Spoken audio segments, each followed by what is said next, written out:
Au fil des décennies, le monde de l'automobile a évolué à une vitesse impressionnante. De nouvelles technologies, des idées audacieuses et des solutions futuristes ont façonné la manière dont nous conduisons, voyageons et expérimentons le confort en voiture. Pourtant, parmi toutes ces innovations, il y a eu aussi des bizarreries, des fonctions autrefois célébrées comme visionnaires, mais que presque personne ne voudrait revoir aujourd'hui. Elles étaient audacieuses, parfois conçues avec génie, mais souvent peu pratiques, sujettes aux pannes ou tout simplement dangereuses. Ces détails insolites des décennies passées racontent une époque où les constructeurs tentèrent de repousser les limites et d'attirer l'attention. Certaines évolutions sonnaient alors comme de la musique d'avenir, mais au quotidien, elles ont rapidement montré leurs faiblesses. Aujourd'hui, elles ressemblent plutôt à des chapitres excentriques de l'histoire de l'automobile, certes fascinants, mais qui ont depuis longtemps perdu leur place dans le présent. Dans cette vidéo, nous allons jeter un coup d'œil aux 10 fonctions automobiles anciennes les plus frappantes et les plus connues, familières à de nombreuses personnes, surtout en Europe, et que personne ne regrette vraiment sans dire « heureusement que c'est fini ». 1. Ceinture de sécurité automatique. Les ceintures de sécurité automatique des années 1980 étaient censées représenter un grand pas vers une sécurité accrue. L'idée semblait convaincante. En fermant la porte, la ceinture devait se placer automatiquement sur l'épaule, sans que le conducteur ou le passager n'ait à faire quoi que ce soit. Mais en pratique, cette innovation s'est avérée bien différente. Nombreuses sont les personnes qui étaient effrayées lorsque la ceinture se déplaçait soudainement par à-coups, d'autres trounaient le système inconfortable et gênant. Monter et descendre du véhicule devenait un petit défi, car il fallait constamment se débattre avec le mécanisme semi-automatique. Au lieu d'apporter sécurité et confort, cette fonction a généré irritation et frustration. Il n'était pas rare que les utilisateurs oublient d'attacher la ceinture sous-abdominale manuelle en complément, ce qui annulait le véritable avantage de sécurité. Le mécanisme lui-même était hypersensible, se coinçait ou se rétractait à des moments inopportuns. Avec le temps, l'insatisfaction a grandi et les conducteurs ont réalisé qu'une fonction de sécurité ne devait jamais compromettre la liberté de mouvement et le confort. Ainsi, cette technologie a discrètement disparu du monde automobile au milieu des années 1990. Un exemple frappant que toutes les idées futuristes ne résistent pas à l'épreuve du quotidien. 2. Platine vinyle dans la voiture. Dans les années 1950, on voulait rendre la conduite automobile plus luxueuse. Et c'est ainsi qu'est née l'idée inhabituelle d'intégrer une véritable platine vinyle dans la voiture. Pour beaucoup, cela sonnait alors comme un rêve. Écouter son disque préféré en chemin et transformer chaque trajet en un concert personnel. Mais la réalité était bien différente. Les routes étaient chaotiques, la suspension des véhicules de l'époque tout simplement trop dure, et le moindre choc faisait sauter l'aiguille. Au lieu du plaisir musical, il y avait un mélange constant de grésillements, de coupures et de chansons interrompues. Ce qui avait commencé comme une vision glamour s'est rapidement avéré être une erreur de conception frustrante. La technologie n'était pas à la hauteur des mouvements d'une voiture en marche, et tout désir d'une bande-son élégante se transformait en déception. Alors que les systèmes audio modernes ne cessaient de s'améliorer, la platine vinyle de voiture apparaissait de plus en plus comme une tentative impuissante d'imposer le luxe là où ce n'était techniquement pas encore possible. Dans les années 1960, et surtout au début des années 1970, ce chapitre a disparu, une relique bizarre de l'histoire de l'automobile qui ne suscite aujourd'hui qu'un hochement de tête nostalgique. 3. L'essieu arrière, swing axle, de la Chevrolet Corvair. Lorsque la Chevrolet Corvair est apparue au début des années 1960, son essieu arrière de type swing axle semblait d'abord une étape technique audacieuse. Il était censé offrir à la voiture une sensation de conduite souple et permettre une indépendance moderne des roues arrière. Mais c'est précisément ce système qui est rapidement devenu le centre de l'une des plus grandes controverses de sécurité de l'histoire de l'automobile. Dans les virages serrés ou lors de manœuvres d'évitement soudaines, les roues avaient tendance à se replier sous le véhicule, ce qui entraînait un survirage prononcé. Pour les conducteurs inexpérimentés, cela signifiait que la voiture pouvait soudainement devenir incontrôlable.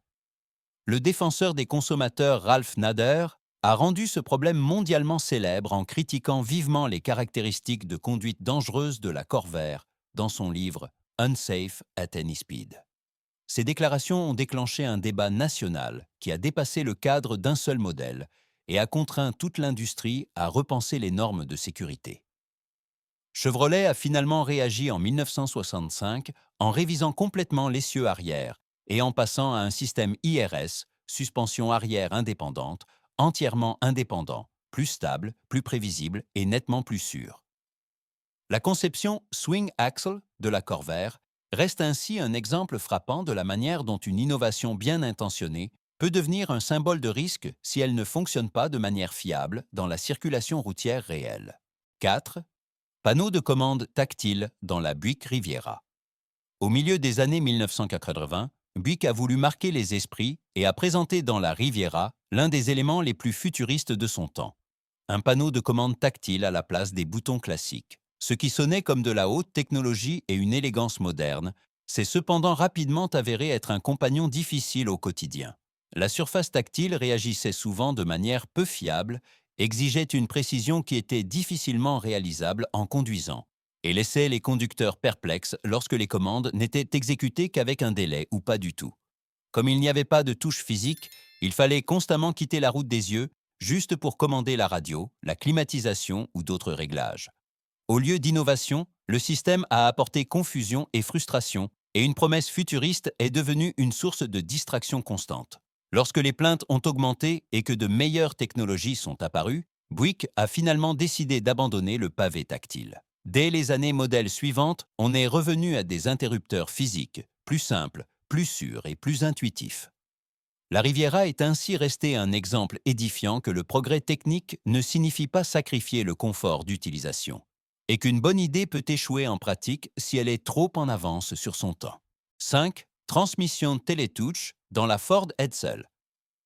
Lorsque Ford a présenté la transmission télétouche à la fin des années 1950, elle était censée apparaître comme une merveille technologique. Le choix des rapports par simple pression d'un bouton, directement au centre du volant. Une idée futuriste qui devait soulager le conducteur et rendre le changement de vitesse plus moderne. Mais après peu de temps, il est devenu clair que cette innovation apportait bien plus de confusion que de confort. La position inhabituelle des boutons entraînait des erreurs constantes, surtout dans les situations de stress ou lors de manœuvres. De nombreux conducteurs devaient d'abord chercher le bon bouton, ce qui coûtait de précieuses secondes et pouvait même être dangereux dans les moments critiques.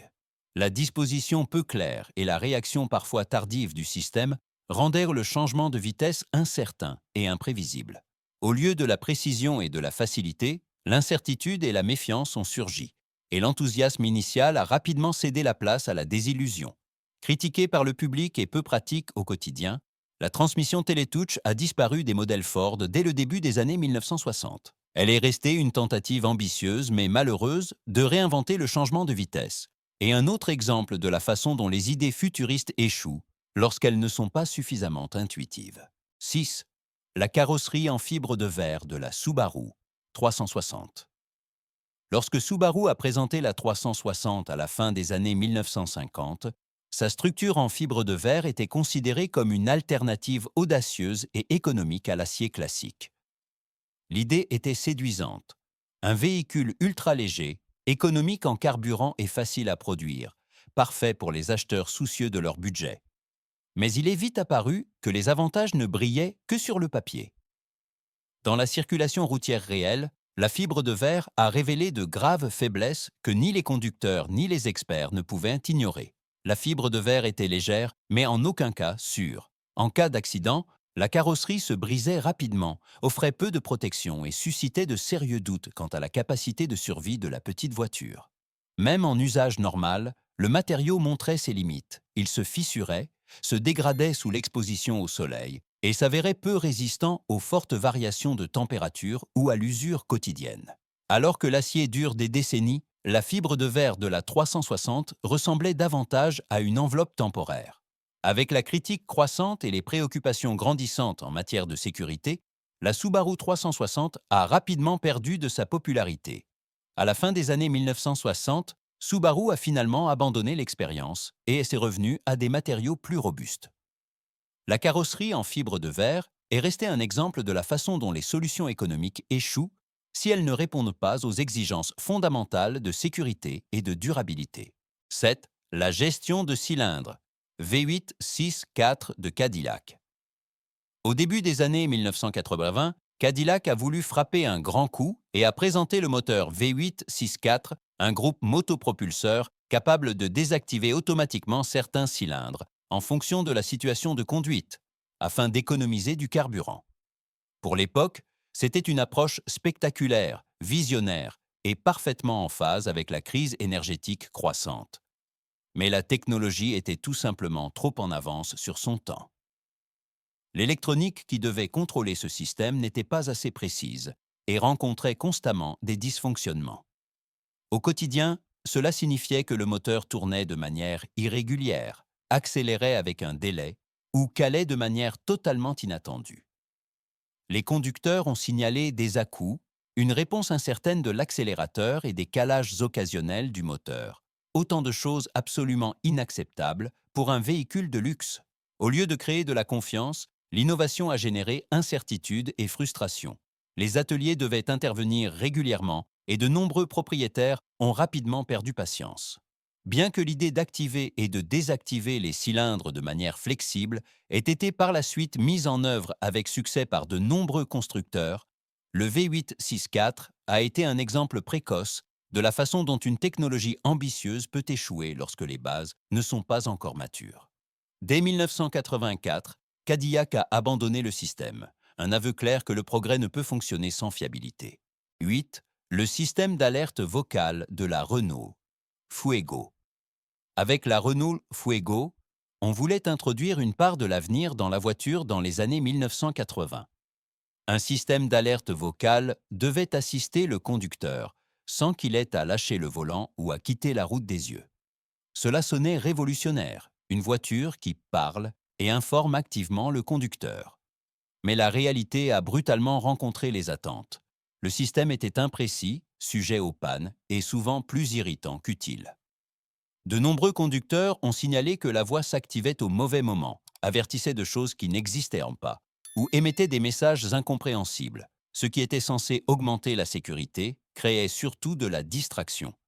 Et dès que la technologie perdait son rythme, la voix artificielle s'immisçait à des moments totalement inopportuns, parfois en pleine autoroute, parfois sans raison apparente.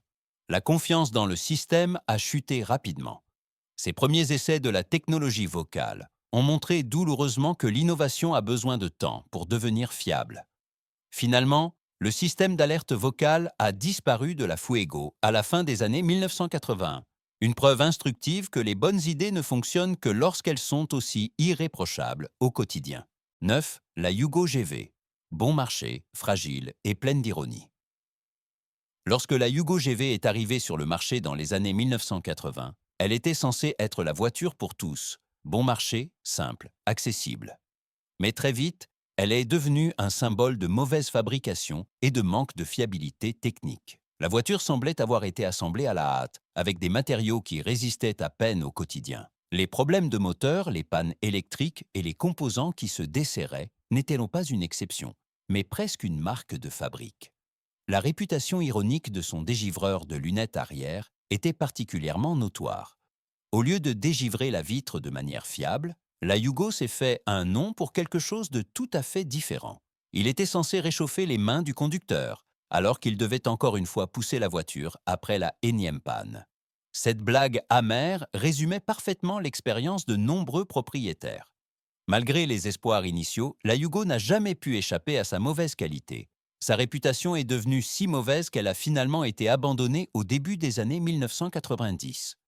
Aujourd'hui, la Yugo GV reste un rappel édifiant de l'importance d'une construction solide, de la fiabilité et de la confiance dans le monde automobile, et de la rapidité avec laquelle une voiture du peuple peut devenir une légende de l'échec.